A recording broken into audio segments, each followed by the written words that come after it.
The sky above Skyhold Prime was calm, painted in soft orange light from the setting sun. High above the Earth's broken surface, the floating city hovered quietly, held up by magnetic fields and solar engines. The people here had gotten used to peace, maybe too used to it. Rayan Voss sat in his small workshop, surrounded by wires, blinking lights, and the low hum of machines.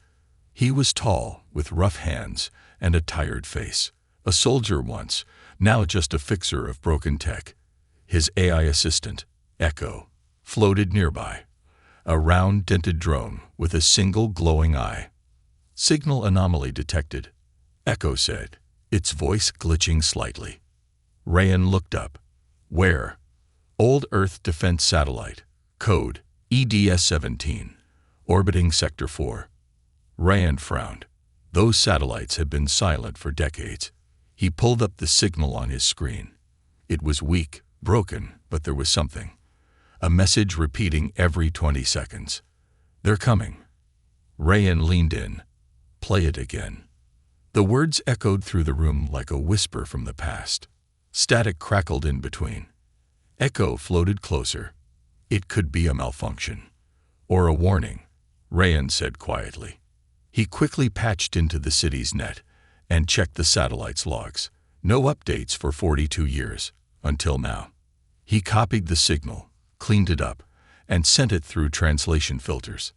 Nothing changed, just the same message, on repeat. He leaned back, rubbing his eyes. It had been a long time since anything came from space. Most believed Earth was forgotten by the stars. No aliens, no ships, no signals. Just silence. Until now. Outside, the city lights flickered. A moment later, the power came back, but the streetlights pulsed strangely, like something interfered with the current. Echo beeped. Power fluctuation in grid lines. Not from the city core. Rayan stood up. Something's wrong. He grabbed his jacket, strapped a scanner to his wrist, and stepped out into the corridor. The city was quiet, as usual. Too quiet.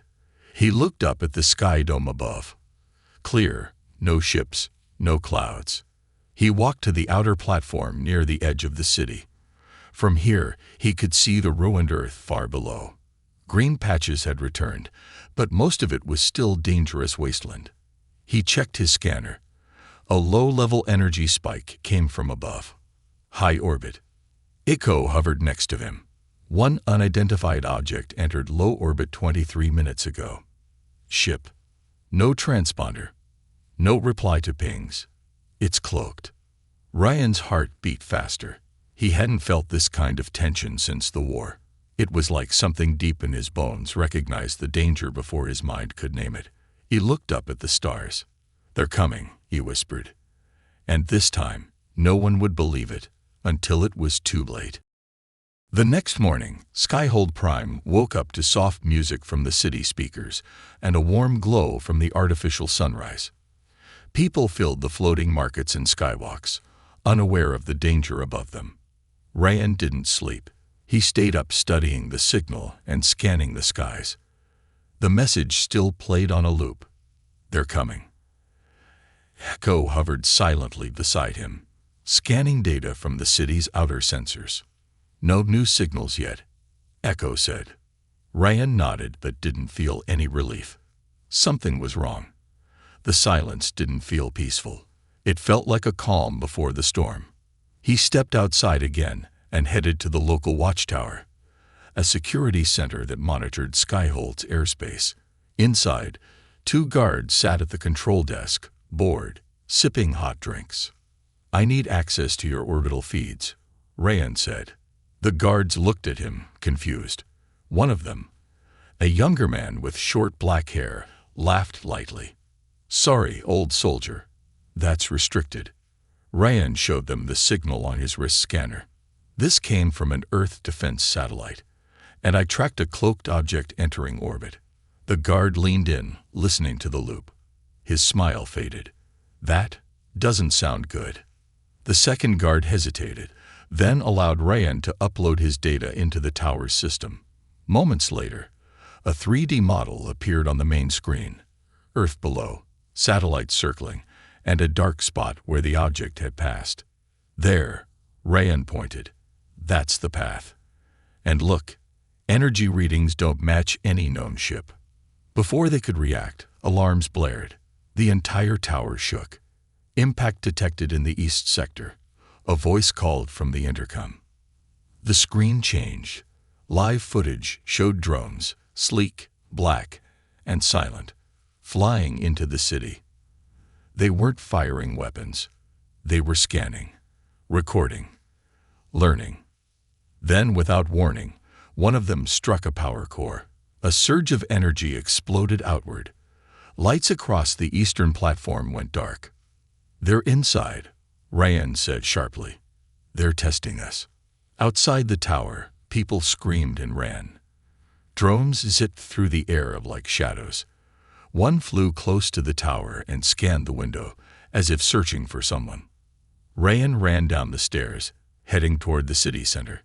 Echo followed closely. "Drones are targeting key systems," Echo said. "They're not trying to destroy.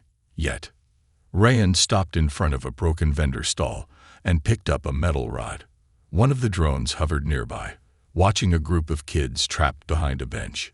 "Stay down," Rayan shouted and threw the rod with all his strength. It hit the drone's sensor. The machine sparked and dropped to the ground.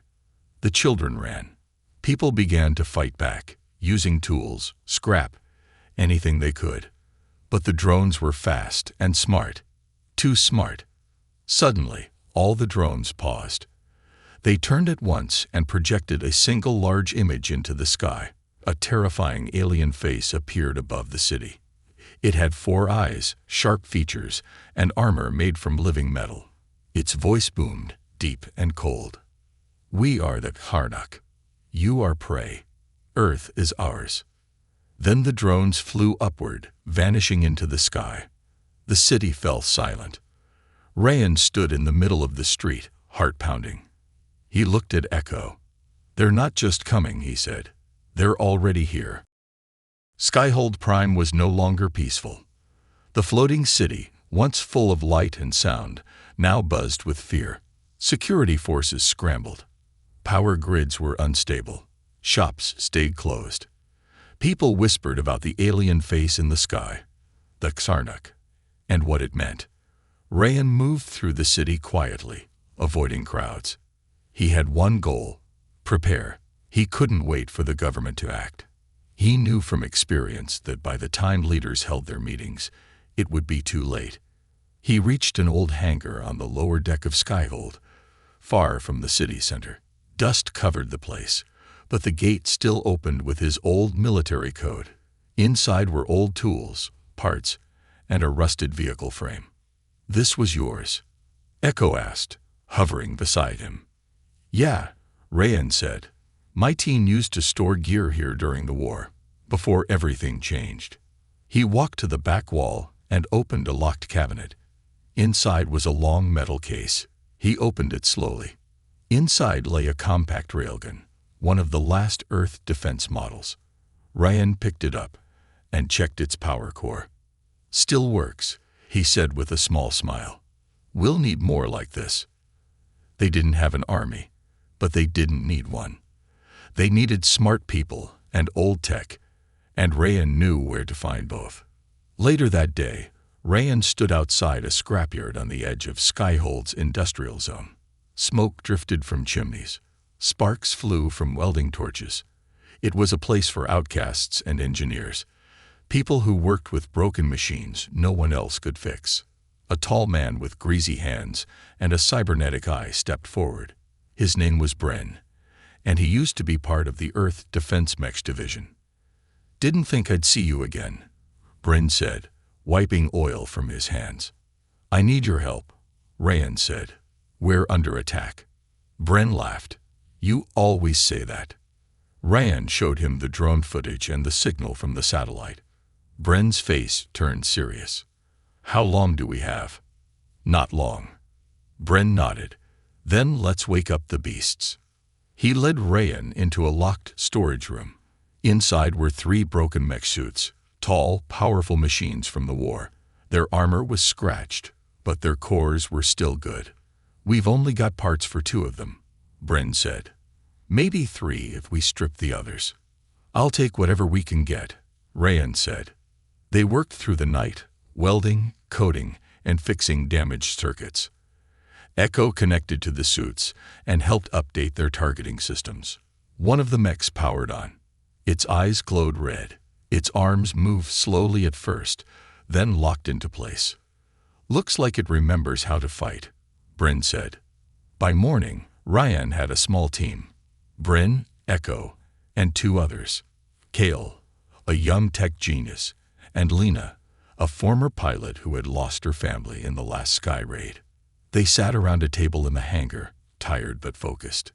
"These aliens, Sarnuk, they hunt intelligent species," Ryan explained. "They scan, study, then strike. They think we're weak." Lena clenched her jaw. "Then let's show them they're wrong." Echo beeped. Based on current patterns, their next move will be to disable Skyhold's power source. Ryan stood. "Then we move before they do.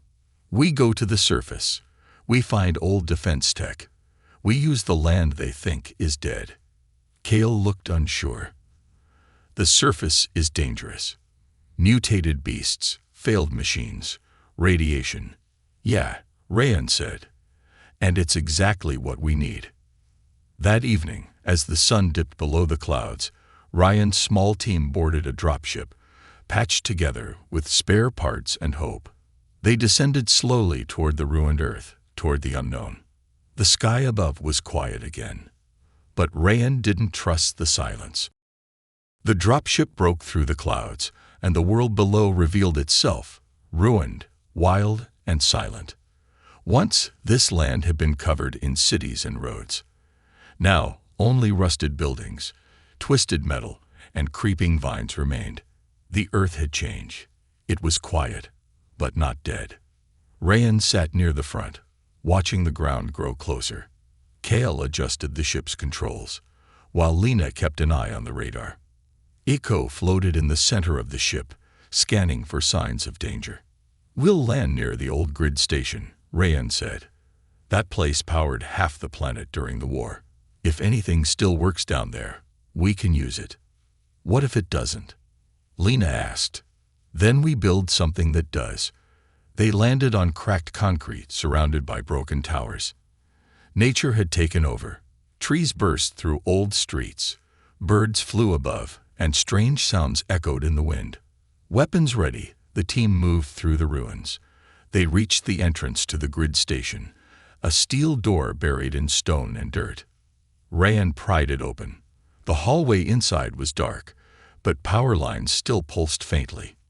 Echo's light blinked. "Backup core is still active. We can access the system." They moved deeper into the station. Screens lit up. Maps and energy charts flashed on old walls. Kale plugged into a terminal. "I can connect this to Skyhold. We'll have early warning next time they attack."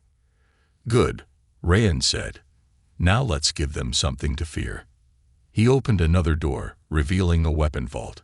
Inside were EMP mines, rail turrets, and 2 small flying drones that could be reprogrammed. Bryn smiled. "Now we're talking." For the next 2 days, the team worked fast.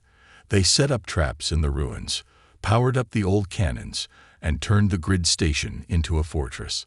But Ryan knew they didn't have much time. On the second night, as they sat around a small fire eating dried food, Echo spoke. "Skyhold sensors detect movement. Multiple Xarnox ships entering Earth's atmosphere." "How many?" Ryan asked. "Too many." Lena stood. "They're coming for the city." Ryan nodded. "And they won't stop there." He pulled out a tablet and tapped it. A large map of Earth appeared. On it, he marked something in red. "What's that?" Kale asked. "A forgotten orbital weapon," Ryan said. "Built during the last alien war. It was never used. Too powerful. But it's still up there." "You want to fire it?" Bryn asked. "I want to lure the Xarnox leader close enough. Then we hit him with everything we've got." Kale stared at the screen. That's crazy. It's the only shot we have, Ryan replied. The next morning, the sky turned dark, not with clouds, but with shadows. Sarnak ships moved like silent hawks. Drones fell from the sky. The invasion had begun. Skyhold sent a distress signal. The city's outer barriers were failing. Civilians were being moved underground. Ryan looked up. "This is it," he said. "Get ready." He uploaded a fake signal to bait the Sarnak leader, Vorkrax, making it look like a powerful human weapon was hidden in the ruins. "He'll come for it himself," Ryan said. "He wants to break us." Bren loaded the EMP mines. Lena powered up the mechs. Kel set the last of the traps. Everything was in place. The sky shook as the first wave of ships came into view. Ryan stepped forward, railgun in hand, and spoke quietly. "Let's show them Earth isn't theirs yet." The ground trembled as the first blast hit. Zarnak warships descended like black arrows, cutting through the sky with fire and thunder. Drones swarmed from every direction, scanning, striking, and moving with terrifying speed. The ruins around the grid station shook with every explosion. Ryan stood in the center of the old fortress, railgun in hand, eyes sharp. His team took their positions. "Mechs are online," Lena called through the comms. She climbed into the pilot's seat of the first suit, the metal beast roaring to life. Kale activated the EMP traps, ready to fry them. Echo floated above, linking all systems. All traps armed. Turrets are scanning. Bren grinned, pulling the trigger on a turret cannon. "Let's give them a welcome party." The first wave of Tarnak drones hit fast. Ryan fired his railgun, taking one out with a clean shot. The turret beside him blasted two more. The mechs stomped through the battlefield, firing energy bursts and clearing paths. Lena's voice came through the speakers. "I've got eyes on a heavy crawler. It's pushing through the front." "Hold it there," Ryan shouted. Kale triggered a mine. Boom. The crawler exploded, sending metal flying. Drones kept coming. The sky filled with black shades. The air smelled like fire and electricity. It felt like a storm of machines. "Too many," Kale shouted. "We hold the line," Ryan said. "Until he shows up." Then the sky changed. A massive ship, shaped like a blade, tore through the clouds. It hovered above the ruins like a shadow of death. Echo's voice turned cold. "Vorkrax is here." The Karnak leader appeared on a glowing platform beneath his ship. He wore black armor that moved like liquid. 4 red eyes locked onto Ryan's team. "I expected more." Vorkrax's voice echoed through the air. "Is this all your species can offer?" "No," Ryan said, "but it's enough." He sent the signal. A fake energy pulse beamed into the sky, pointing straight to a location deeper in the ruins. It looked like a powerful weapon signature. Vorkrax narrowed his eyes. "You hide your strength. Clever, but useless." He descended with his elite guards, aiming to destroy the source. Ryan and his team moved quickly. Lina and Bren took 1 mech each and cleared a path. Kale stayed behind to keep the defenses running. Echo followed Ryan, scanning and watching. They reached the satellite tower where the signal was coming from, a trap built to draw Vorkrax into range of the ancient orbital cannon. "We need to keep him here," Echo said. 70 seconds until the cannon is aligned." Vorkrax landed nearby. His guards attacked. Ryan fought with speed and precision, dodging blasts, firing his railgun, using everything he had learned as a soldier.